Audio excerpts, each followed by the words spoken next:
dengan firman Allah Ta'ala, Inna Allah ya'murukum an tu'addul amanati ila ahliha wa idha hakamtum bainan nasi an tahkumu bil 'adl. Sesungguhnya Allah memerintah kamu supaya kamu menyerahkan segala amanah, tanggungjawab pada orang yang ahli, yang layak menerima dan menunaikannya. Dan apabila kamu melaksanakan hukum, memerintah, mentadbir, membuat keputusan terhadap semua manusia, hendaklah berlaku adil.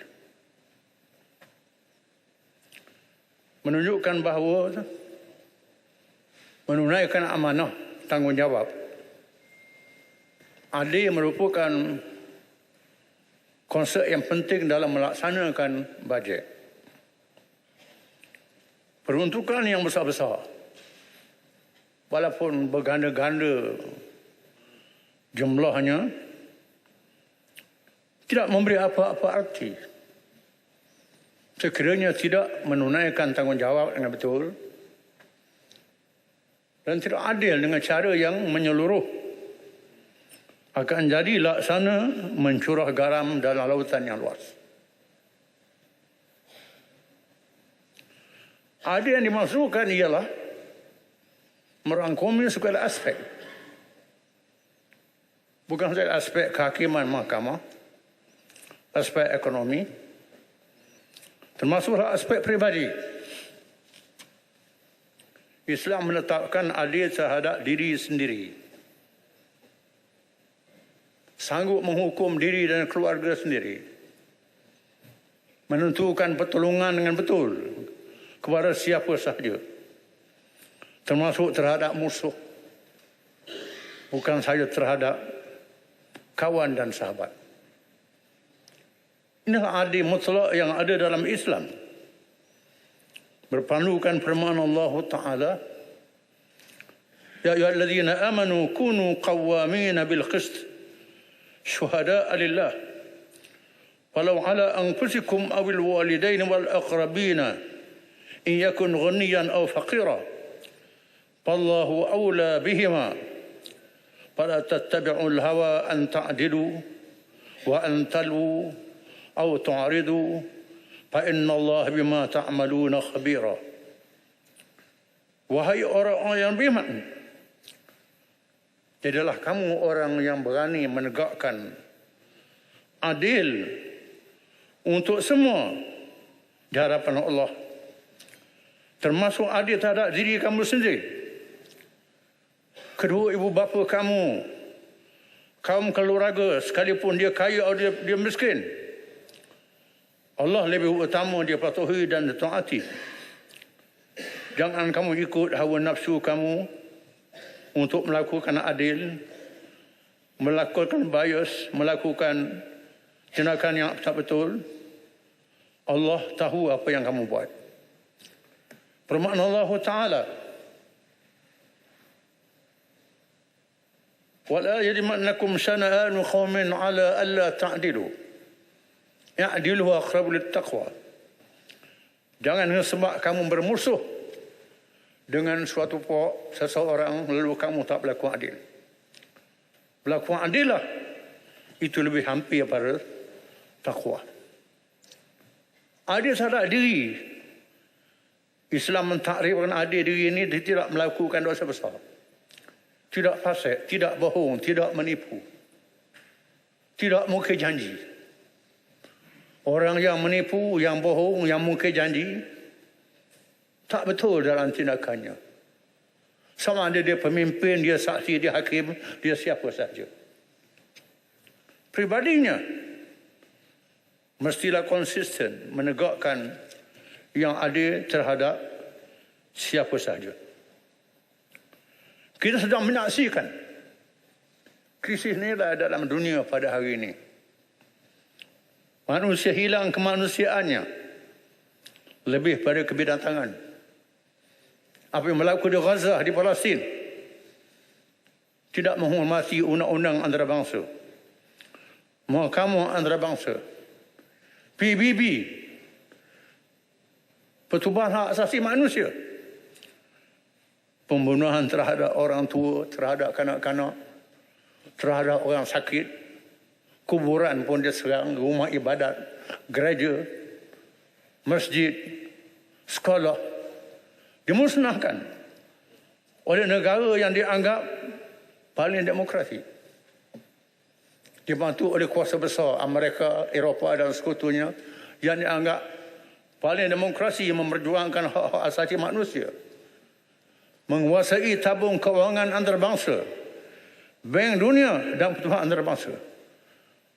Menyebabkan banyak negara-negara yang menjadi makmum, termasuk negara kita, tak berani nak bertindak dengan tegas secara bersekutu dan bersama dengan banyak negara-negara yang melahirkan tidak puas hati apa yang berlaku. Negara Amerika Latin mengambil tindakan memutuskan hubungan diplomatik dengan Israel, membatalkan normalisasi dengan Israel. Afrika Selatan bawa ke Mahkamah Antarabangsa. Sepatutnya negara Islam lah, Malaysia lah di antaranya yang berani. Ini tak berani. Kita membuat kenyataan yang berdegar-degar menyokong rakyat Palestin, dalam masa yang sama mengikut polisi yang dibawa oleh negara besar yang membantu Israel dengan senjata, yang berpura-pura dengan perdamaian, membawa pendekatan two-state solution. Masalah dua negara yang ditolak oleh Israel, ditolak oleh Zionis, memaksa orang lain menerima percakapan ini, maka korban terus berlaku. Hari ini kita perlu membuat muhasabah terhadap sikap kita. Kita kembali kepada pelaksanaan bajet yang konsisten dengan cara yang betul. Marang terlaluan. Ya, Berkaitan Israel. Terima kasih Marang yang betul. Saya tertarik dengan apa yang diperkatakan oleh Marang, iaitu Israel kita menentang habis-habisan. Bukan Israel. Tapi betul juga Marang bahawa dalam keadaan menentang tersebut kita menjual saham BlackRock kepada pembekas senjata utama kepada Israel. Adakah itu satu tindakan yang munafik dilakukan oleh kita? Terima kasih. Ya, saya bersetuju masukkan ucapan Ulu Ganda dalam ucapan saya. Allah Ta'ala mengarahkan Nabi kita Muhammad sallallahu alaihi wasallam dalam mengagihkan bajet. Firman Allah Ta'ala, "Ma afa Allah ala rasulihi min ahli al-qura, falillahi wal rasuli dzil qurba wal yatama wal masakin wa min as-sabil, kay la yakuna dulatan bainal aghniya'i minkum." Apa-apa yang Allah kurniakan pada Rasulnya, hasil diambil dari penduduk negeri, maka bagi Allah, bagi Rasul, bagi keluarganya, anak-anak yatim, orang miskin, dan orang musafir yang butuh perbelanjaan dan bekalan, supaya harta tidak berpusing di kalangan orang-orang yang kaya sahaja. Allah memperuntukkan 20% pada Nabi Muhammad SAW. Ada peruntukan untuk Nabi, bagi diri dia, bagi keluarga dia, dan Nabi tak guna 20% ini untuk diri dia. Dia gunakan untuk membantu orang lain yang tak ada dalam peruntukan yang lain. Orang kawasan pendalaman memerlukan bantuan. Terpaksulah orang musafir yang butuh belanja dalam perjalanan. Dia beri. Ini tindakan Rasulullah. Walaupun ada orang kita nak tunjuk lebih pada Rasulullah, tanpa terima gaji dan sebagainya. Itu cerita lain lah. Tapi Nabi ada peruntukan untuk dia. Untuk keluarga dan anak-anak dia ada. Namun tak dikebas. Tak melampau. Kadang-kadang tak cukup. Kena lebih banyak peruntukan diri daripada orang lain. Apa yang menarik ialah Islam melaksanakan konsep negara madani hidayah. Bukan negara madani jibayah. Istilahnya, negara madani hidayah, negara madani yang bertamadun berdasarkan petunjuk Allah. Yang jibayah ialah bergantung pada cukai. Islam tidak menambahkan peruntukan dengan mengenakan banyak cukai, menambahkan cukai. Ada cukai, bukan tak ada. Tetapi memusing harta yang ada, hasil yang ada itu, menambahkan hasil negara tanpa membebankan lepas satu-satu cukai berakyat. Sebagai satu contoh, apabila Islam dalam hubungan antarabangsa menggalakkan pelaburan asing negara luar yang bukan Islam, yang tidak ekstrim, termasuk dengan orang bukan Islam yang tidak ekstrim, yang negaranya tak ada hubungan dengan diplomatik dengan Islam, berperang dengan Islam, tapi ada individu syarikat-syarikat dia yang tak ekstrim, dia menolakkan melabur dalam negeri Islam. Kerana wujudnya keamanan dalam negeri Islam, mereka datang. Tak ada rasuah dalam negeri Islam, mereka datang. Mereka datang. Bila mereka datang melabur, menyebabkan hasil negara bertambah, cukai bertambah. Cukai bertambah. Dalam masa yang sama, kemudahan-kemudahan untuk menggalakkan hasil dan perkembangan tamadun. Iaitulah sebagai contoh, Islam membenarkan duit zakat untuk membina hotel. Disebut dalam bahasa lama dengan musafir khanah. Disebut dalam Quran, buyutan ghaira buyutikum. Rumah yang bukan rumah kamu, kamu boleh masuk dalamnya. Dalam surah Nur. Dia ambil duit zakat, dia buat hotel percuma. Dia buat hotel percuma. Ada yang hotel kena bayar, tapi makanan dia percuma. Daripada duit zakat. Menyebabkan orang datang berkunjung ke rumah-rumah wakaf ini. Bila ada rumah wakaf, menyebabkan ada jualan, ada perniagaan. Bila ada perniagaan, ada pertanian, ada ternakan, ada macam-macam. Menambahkan hasil zakat, menambahkan hasil cukai. Orang bukan Islam dikenakan cukai, kharaj, jizyah. Kharaj ialah cukai tanah, jizyah ialah cukai keselamatan. Kita beri pada mereka, beri pada mereka usul cukai ekspor dan import. Orang Islam zakat perniagaan, pertanian dan sebagainya. Hasil bertambah dengan ada musabikhanah. Tak perlu menambah cukai per rakyat. Ini diajar oleh Islam. Ini lepas cukai, lepas cukai, naik lagi. Itu cara yang tak betul. Cara yang diajar oleh negara kapitalis. Termasuk macam-macam negara dunia yang dia agak maju. Dan kekayaannya berpusing kalangan orang yang tertentu sahaja. Satu lagi untuk menjamin keadilan untuk berlaku. Mestilah ada kebebasan untuk memberi nasihat kepada kerajaan. Ini kita ada 3R pula. 3R ni tak boleh nak sentuh. Pemimpin tak boleh sentuh. Kalau salah agama tak boleh sentuh.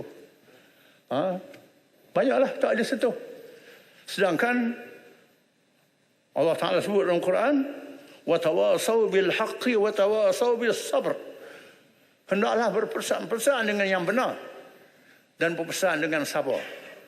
Nabi kata, ad-dinu nasihah, agama itu nasihat. Sahabatnya nasihat untuk siapa? Nasihat untuk Allah, untuk Rasul, untuk kitabnya, untuk raja-raja dan pemimpin-pemimpin. Nasihat untuk semua orang, dibenarkan nasihat. Ini dia ajar orang Islam. Supaya kita kena sedar bahawa kerajaan manusia ni bukan kerajaan yang maha berkuasa, maha suci. Tidak. Manusia ada kelemahan-kelemahan. Yang boleh membetulkan kerajaan ialah nasihat-nasihat itu. Bila kita bawa 3R ni akan jadi tertutup. Kerajaan boleh buat apa saja. Kelemahan-kelemahan dia tak boleh ditegur dan sebagainya. Kalau tegur macam-macam lah, kena halau dewan kah? Kena halau dewan apa tu? Tak boleh masuk dewan. Ada tindak-tindakan, polis datang siasat. Saya dekat 10 kali polis datang siasat. Tapi bila polis datang siasat saya jawablah, saya akan jawab di mahkamah. Senang aja polis tu jawab mahkamah. Sekejap 5 minit selesai. Selesai. Itulah. Saya tunggulah bila mahkamah nak bercara. Itu saja. Yang pentingnya ialah kita jangan tutup pintu nasihat ini. Nasihat ini sangat penting.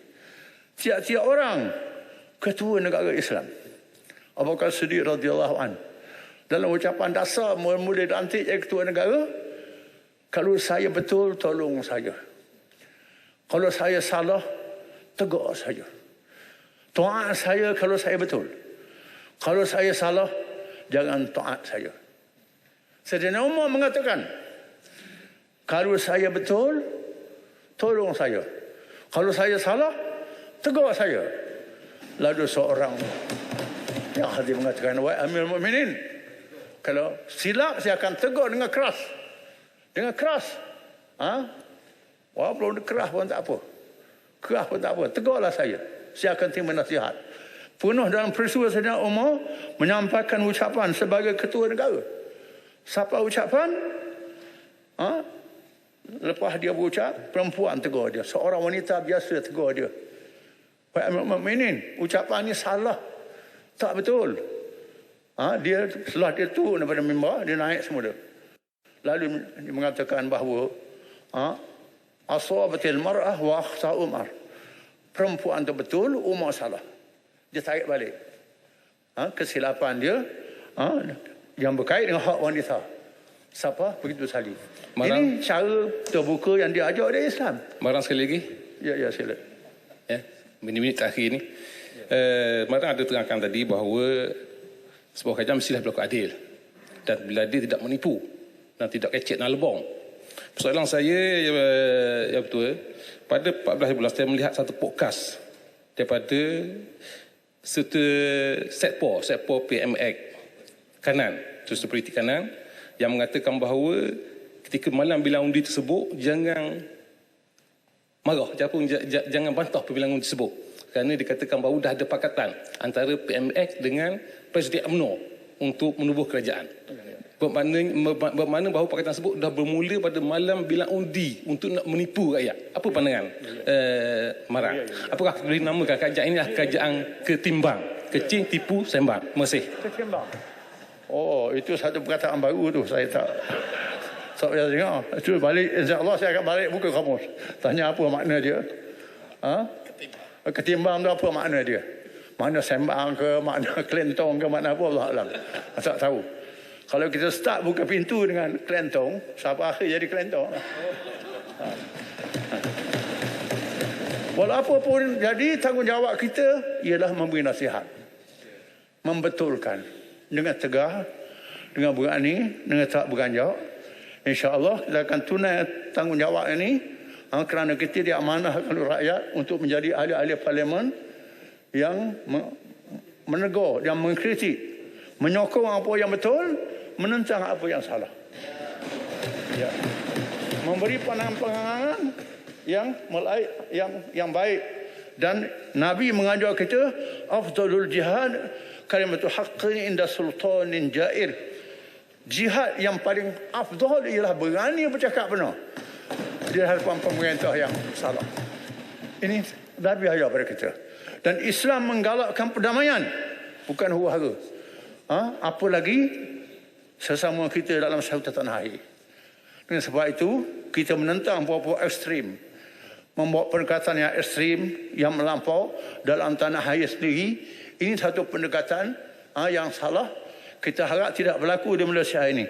Kerana pendekatan ekstrim ini akan mengundang campur tangan asing ke dalam diri kita.